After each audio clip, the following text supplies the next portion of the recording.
In today's video, I'm going to teach you how to make a graph in Google Sheets.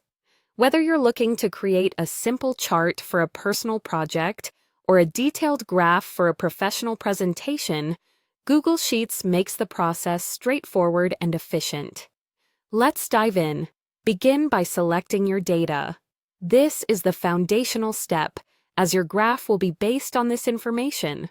Click and drag your cursor across the cells containing the data you want to include in your graph. Don't forget to include the row and column headers. These headers will serve as your labels, making your chart easier to understand at a glance. Taking a moment to ensure your selection is accurate will save time and effort later, especially if you're working with large datasets. Once your data is selected, it's time to insert your chart. Navigate to the top menu of your Google Sheets interface and click on Insert. From the drop-down menu, choose Chart. With just these simple clicks, Google Sheets will automatically create a chart based on your selected data. You'll notice that a chart editor pane appears on the right side of your screen. This is your new best friend for the next few minutes as we go through customization options. Now, let's explore how to customize your graph to make it truly yours. In the Chart Editor pane, start under the Setup tab. Here, you'll find a drop-down menu allowing you to choose a different chart type.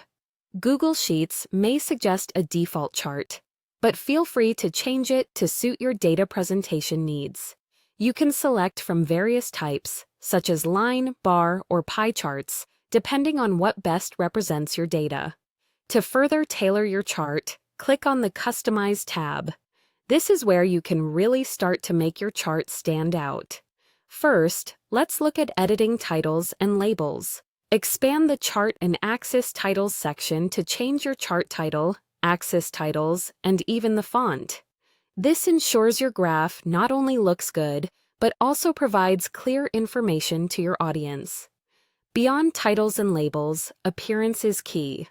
Also under the Customize tab, you have the flexibility to change colors, add error bars, and tweak various visual elements to enhance your chart's look. Taking the time to adjust these options can transform a basic chart into a visually compelling and informative graphic. Finally, position your chart exactly where you want it within your spreadsheet. Simply click and drag the chart to move it to a new location on your sheet. This can help in arranging your data and charts in a readable and organized manner. And that's it. You've successfully created and customized a chart in Google Sheets. Feel free to experiment further with customizations until your chart perfectly represents your data and suits your style. Hope this guide has been helpful, and see you in the next video.